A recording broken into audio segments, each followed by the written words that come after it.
disembelih itu. Jangan dihapus saya ngomong Habib yang dobol tidak ada keturunan dengan Nabi itu bisa disembelih. Hanya saja orang NU itu masih melihat sebutir bahwa husnudzon kepada orang-orang yang diakui sebagai keturunan Nabi. Ya tidak mungkin lah Rasulullah kemudian ada keturunannya gedeng mangan sabun. Jadi Habib-Habib ini jangan seolah. Kalau saya mengatakan agak kasar, janganlah. Kamu ini siapa? Nggak ada sejarahnya. Habib itu jago perang nggak ada. Negaranya perang aja nggak pernah menang kok. Ketika keluarga Rasul sekian ribu dihabiskan, anak-anak cucunya dalam perang Karbala dibunuh semua. Kamu nggak berbuat apa-apa. Tapi sekarang kamu, oleh sebab itu saya mengatakan Mendagri, Menko Polhukam, Menteri Pertahanan, Kapolri harus tegas. PGN siap. Patriot Garuda Nusantara saya sebagai senopatinya siap berada di depan. Tanpa berbayar. Udah lama yang membubarkan FPI saya, HTI saya. Lalu diakomodir oleh Presiden. Presiden kupingnya mendengar omongan rakyatnya. Maka sekali lagi saya minta Bapak Presiden tolong turun. Saya patriot, saya cinta tanah air, saya bela Indonesia ini dengan nyawa saya. Bahkan sekarang sudah saya wakafkan nyawa saya. Bela agama, kemurnian keturunan Nabi dan negeri ini Indonesia. Jadi jangan main-main ya. Ini belum semua loh, belum semua ngamuk loh. Kalau semua ngamuk nggak bisa itu polisi ngatasi, nggak bisa ngatasi itu tentara. Kalau sudah perang horizontal, semuanya angkat senjata, bambu runcing, semua angkat senjata karena capek sudah mendengarkan omongan para Habib yang kurang ajar ini. Kalau sudah 3 kali, jangan tanya. Orang Jawa itu, orang harus tahu, separuh negaranya adalah gunung berapi. Artinya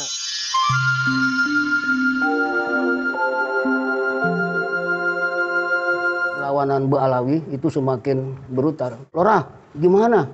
Panglima kok nggak turun? Tanggapan? Iya. Jadi ini berbahaya dan itu harus ada kepedulian dari Menteri Dalam Negeri. Kemarin saya sudah silaturahmi kepada beliau, tapi belum sempat ngomong banyak. Saya ditemui Mendagri sendiri, ditemui sekjennya, Komjen Tompi sendiri sampai jam 6 sore. Tapi belum banyak. Sebaiknya ada kepedulian, persoalan ini harus ditangani dengan benar, jangan dianggap sebagai ecek-ecek. Ini persoalan yang mengerikan. Nanti bisa menjadi perang saudara secara meluas. Karena berkaitan dengan SARA. Isu SARA, suku, agama, ras, kepercayaan. Ini orang-orang Arab kafiran dari Yaman itu sering anti Cina, anti Cina, anti Cina. Itu ras. Coba kalau orang Cina ngomong juga sama, anti Arab, anti Arab, anti Arab. Toh mereka sama-sama pendatang, sama-sama imigrasi, sama-sama imigran. Nggak ada bedanya, mereka itu pendatang aja, tamu aja. Makanya mulai penanganan dengan cara benar. Kapolri juga harus bertanya yang benar kepada seseorang atau kelompok atau lembaga yang mengerti persoalan ini. Karena pertarungan antara nasab ini sudah ada sejak zaman lama. Hanya saja orang NU itu masih melihat sebutir keturunan Nabi yang ada di Indonesia. Karena kebaikannya membawa husnudzon kepada orang-orang yang diakui sebagai keturunan Nabi. Lah celakanya, orang menipu kan ada batas. Ini kalau mengaku saya anak turunnya Soekarno, masih wajar. Tapi ini gendeng-gendengan ini, gendeng mangan sabun ini. Jadi ulama NU mengakui yang ada hubungannya dengan Nabi, nama gelarannya adalah Sayyid dan Syarif. Ini ada kelompok yang mengaku keturunan Nabi juga dari warga yang berbeda, Bani yang berbeda. Jadi memang beda antara Syarif, Sayyid, Habib. Jadi kalau Syarif dan Sayyid itu memang keturunan Nabi. bisa dites DNA secara kesehatan. Nah kalau Habib ini masih dipertanyakan, dalam tanda petik masih dipertanyakan, karena dari telusuran penelitian, kan penelitian bisa dengan penelitian perpustakaan, dari data-data semuanya untuk menyusun tesa, antitesa sampai sintesa itu kan benarkan dalam bentuk penelitian. Sesudah penelitian ini kok kemudian masih menimbulkan gonjang-ganjing karena berkaitan dengan khasanah buku yang diteliti.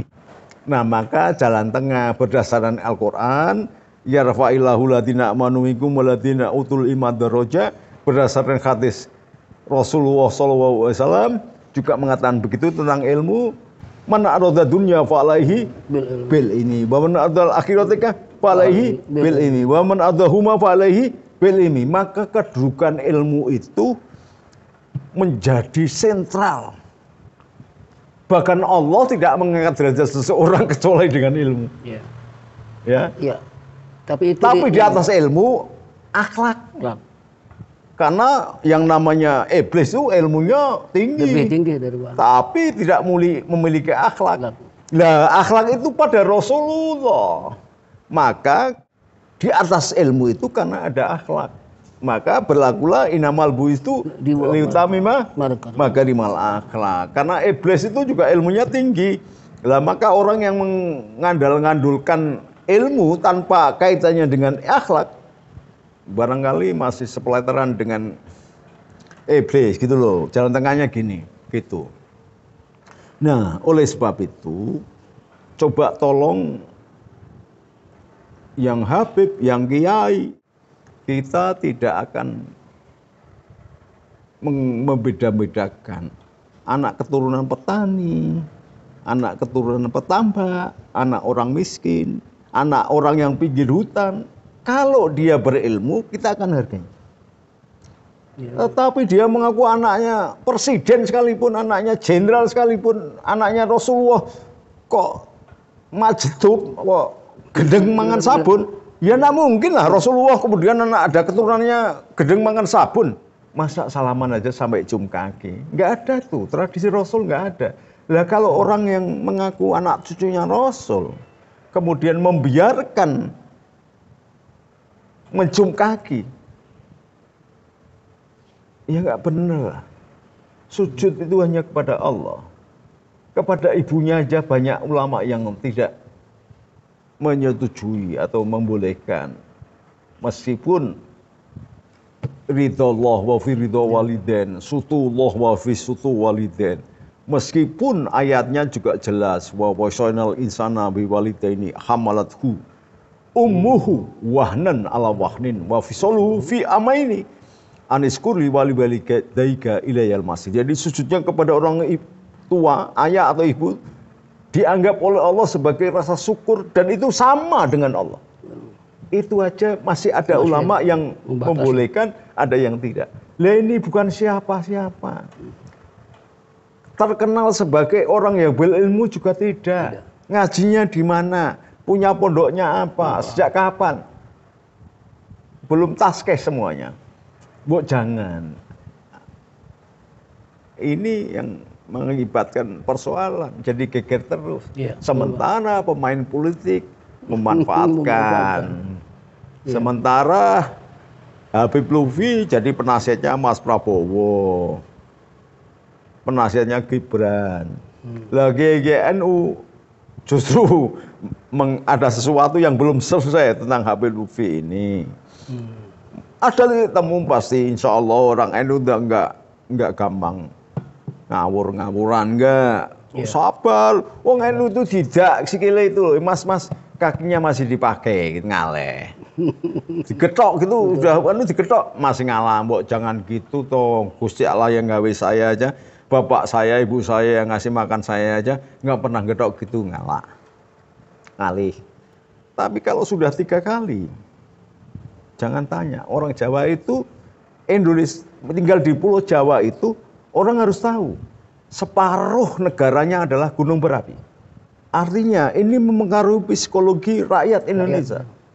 Jadi mudah terbakar dan panas. Untung terbelah dalam pulau-pulau. Jadi masih ada air. Gampang diredam.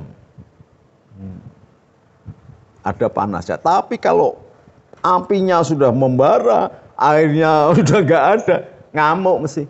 Ya, kalau ngamuk, Habib itu bisa disembelih itu. Jangan dihapus saya ngomong Habib yang dobol tidak ada keturunan dengan Nabi itu bisa disembelih itu. Iya. Jangan lupa loh. Bapak saya yang tukang nyembelih PKI dulu. Karena kakak saya, kiai-kiai semua itu, baik di Jawa Timur, yang nyembelih PKI itu Banser dulu itu. Meskipun PKI-nya ketika mau disembelih bilang Allahu Akbar, tetap sembelih. Urusan Allahu Akbar, urusan dia dengan Allah. Tapi urusan PKI karena melanggar konstitusi, urusan negara, berlaku hukum negara gitu loh. Jadi Habib-Habib ini jangan seolah. Kalau saya mengatakan agak kasar, janganlah. Kamu ini siapa? Nggak ada sejarahnya. Habib itu jago perang nggak ada. Negaranya perang aja nggak pernah menang kok. Negaramu itu sampai hancur kayak gini. Negara Arab yang hebat diperjuangkan oleh kemenangan perang salib oleh Salahuddin Ayyubi yang menerkenalkan selawat Badar, yang menerkenalkan selawat Berjanji, yang menerkenalkan selawat Burdah. Sayyidina pengarang, pemenang, pahlawan Salahuddin Ayyubi aja tidak kamu hormati. Ketika keluarga Rasul sekian ribu dihabiskan, anak-anak cucunya dalam perang Karbala dibunuh semua. Kamu nggak berbuat apa-apa. Tapi sekarang kamu karena mendapatkan keuntungan dengan klaim keluarga Nabi, kamu mendapatkan rezeki. Tapi ingat loh, Nabi pernah mengatakan berdoa agar keluarganya hidup dalam pas-pasan, kalau tidak boleh dikatakan miskin. Lah kalau kalian kemudian berpoya-poya, berharta benda, berkaya-kaya, nuruti siapa? Ngaku cucunya tapi tidak ngikuti datuk neneknya, moyangnya. Nah, bagaimana? Ini kan sama dengan bakar sate di sono, panggangnya di sini. Bisa matang apa enggak? Enggak matang. Ingat loh. Satu hal lagi, kenapa ini ribut tiba-tiba? Itu karena dimanfaatkan oleh kepentingan politik.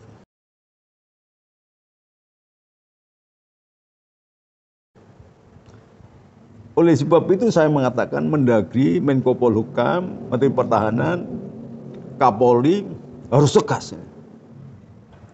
PGN siap, pendekar darah Garuda Jatmi juga siap di belakang. Patriot Garuda Nusantara saya sebagai senopatinya siap. Kalau misalnya TNI nanti dikatakan melanggar HAM karena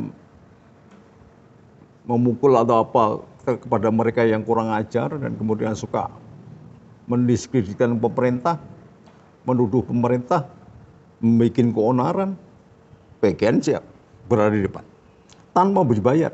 Udah lama yang membubarkan FPI saya, HTI saya. Lalu diakomodir oleh presiden. Presiden kupingnya mendengar omongan rakyatnya. Maka sekali lagi saya minta Bapak Presiden tolong turun. Mengatasi persoalan ini nggak bisa hanya sepotong-sepotong. Dunia sudah merasakan betapa hasil pengetahuan itu demikian hebat. Maka kalau melihat siapa dia, jangan melihat jarine, apalagi jaraknya sudah 1600 tahun. Ada yang fasih. Jadi Kiai Imat ini kan enggak kiai ecek-ecek. Siapa yang bisa membuat kitab lebih dari 10 jilid? Bahasa Arab lagi. Jadi jangan dilihat karena masih mudanya. Ketika sekumpulan sahabat-sahabat Abu Bakar, Umar, Utsman udah tua-tua, Sayyidina Ali paling muda. Tapi kedudukan ilmu melebihi sahabat yang lain. Ya ilmunya yang dihargai, apalagi moralnya baik dan dia tersambung sanadnya kepada Wali Songo. Nggak usah keturunan Nabi lah, tersambung ke Wali Songo. Lah Wali Songo itu kan pelopor dakwatul Islam dunia yang paling berhasil. Negara mana yang didakwahi oleh orang-orang Arab atau orang-orang Yaman bisa berhasil kayak Indonesia? Tidak ada. Jangan kemudian bapak moyangnya, nenek moyangnya datang abad ke-18, abad ke-14 saja kita sudah punya raja Islam, kerajaan Islam, terus dia mengaku bahwa dakwatul Islam. Kalau tidak ada nenek moyangnya, kalian masih nyembah pohon, wah itu keterlaluan. Begini. Ya, jadi supaya benar, maka ada political will government. Mau presiden, mau menteri kesehatan, mau Kapolri, mau Mendagri, Menko Polhukam harus bekerja sama dengan Menteri Agama. Jadi sampai memunculkan surat keputusan bersama 6 menteri lah sekali-sekali bikin rekor. Surat keputusan bersama 7 menteri, termasuk Menteri Agama, gitu ya. Kemudian karena ini persoalannya adalah kesehatan, genetika, maka harus lewat ilmu kesehatan. Jangan katakan hari gini tes DNA terlalu goblok itu. Ada orang itu ya yang ngomong begitu, ini goblok sekali ini, jumut, terlalu terdoktrin dengan kejumutan. Ya kalau kesehatan menyangkut ilmu kromosom, ada sel ini mengandung atom itu ada proton, ada neutron, ada semua masing-masing ketika kemudian bersama terpadu oleh Allah sedemikian hebatnya. Allah itu rigidnya sedemikian hebat sekali. Allah itu sampai mengendus karena menjaga kemurnian keturunan Nabi dan Rasulnya, maka genetika sejak Nabi Ibrahim itu akan memiliki merek yang sama. Jadi kalau Nabi Ibrahim genetikanya ini maka menurun ke Ismail ini, menurun ke Ishak begini, menurun ke Yahudi begini, menurun ke ini begini. Lah kalau orang Arab ini yang di Indonesia mengaku sebagai keturunan Nabi, genetikanya aja nurun bangsa Arabnya saja tidak. Lah kok keturunan Nabi? Ini Nabi apa? Nabi Tontoksot apa bagaimana? Ini kesalahan NU. Waktu itu ulamanya terlalu lembut sehingga tidak mengambil keputusan yang baku. Nah sekarang PBNU namanya gamang, sono sini nggak bisa. Ketika ada dua pendapat, Anda harus tabayun keduanya dan menentukan tahkim. Yang salah yang mana, yang benar yang mana. Bahwa yang salah tidak boleh menghina yang salah tidak boleh menghina yang benar tidak boleh menghina yang salah, apalagi yang salah. Maka itu persoalan lain, tapi persoalan keterhubungan dengan Nabi itu penting, itu bukan karena benci. Loh kalian anaknya petani aja kalau nyantri di tempat saya nggak bayar kok, makan minum tidur nggak bayar, dikasih duit lagi. Jadi mau tolong biasa saja, jangan kamu makan dengan menipu. Kalau belum jelas kriteria nasabmu, kamu mengklaim sebagai keluarga Nabi, itu sekurang-kurangnya hukum harta yang kamu peroleh adalah subhat. Halal tidak, haram tidak. Ya, saya bukan benci. Tetapi mbok ya duduk bareng, jangan lewat video kono gini. Dan semakin rusak, semakin nggak dihargai. Nanti kalau sudah marah, lain loh persoalannya. Saya ngomong begini sekaligus memberikan harapan dan himbauan kepada Kapolri. Kapolri jangan mandang ini sepele. Panglima TNI jangan pandang ini sepele. Mendagri jangan pandang ini sepele. Menko Polhukam jangan pandang ini sepele. Menhankam jangan pandang ini sepele. Ini penting. Demikian mengakar. Bapak saya mati karena berjuang. Mbah saya sebagai panglima mengusir Jenderal Malabi, Jenderal Nelson. Lalu masih dibohongi dengan mereka-mereka yang mengaku sebagai keluarga Nabi, padahal kedatangannya adalah menjadi anteknya Belanda, menjadi kodinya, menjadi pemuka agama bikinan Belanda. Bahkan memfatwakan pertarungan pertempuran kemerdekaan adalah yang katakan sebagai jihad itu adalah haram. Ini kan kebalik-balik ini. Saya patriot, saya cinta tanah air, saya bela Indonesia ini dengan nyawa saya. Bahkan sekarang sudah saya wakafkan nyawa saya. Saya pengen mati. Bukan di tempat tidur, tapi membela agama, kemurnian keturunan Nabi, dan negeri ini Indonesia. Jadi jangan main-main ya. Ini belum semua loh, belum semua ngamuk loh. Kalau semua ngamuk, nggak bisa itu polisi ngatasi. Nggak bisa ngatasi itu tentara. Kalau sudah perang horizontal, semuanya angkat senjata, bambu runcing. Semua angkat senjata, karena capek sudah mendengarkan omongan para Habib yang kurang ajar ini. Penghinaan kepada Nabi Muhammad, Habib-Habib itu sudah menghina Nabi Muhammad dan Allah. Ada, saya punya datanya. Ini nanti kita bahas lagi. Marilah kita berdiskusi, menemukan titik temu. Sudahlah, yang kenceng kendo, yang kendo kenceng sedikit, jadi harmoni, ada musiknya, nggih. Jangan ngeyel, mundur isin. Kalau kebenaran, kulil hako walau kana muron. Jangan kemudian ya sudah bapak moyang sampean menikmati renta ekonomi akibat klaim sebagai keluarga duriah Nabi. Padahal duriah Nabi cuma 5 yang disucikan. Yang lain duriah tapi tidak disucikan. Yang disucikan ada 5. Likom satun utuk hibia. Harol baba il khatimah. Al musoba wal murtado wabnahuma wal fatimah. Maka Sunan Gunung Jati bikin adoman. Sudah nyuwun gandul, Gusti Rasul nyuwun gandul. Ing panase Pak Gebloke dunyane. Gusti Nabi Gusti Ali putra garwa. Muga-muga dosa kula tingapura. Jadi alul bait ya Gusti Rasul, Gusti Ali, kedua putunya wabnahuma wal fatimah. Yang lain itu enggak. Bukan alul bait yang disucikan ya. Yang dijamin surga ya. Yang lain enggak. Yang lain enggak. Makanya pada waktu itu ada Rugaya di sampingnya. Lalu bagaimana ya Rasul dengan saya? Engkau menjumlatil solekah, tapi bukan alul. Padahal itu istri Rasul.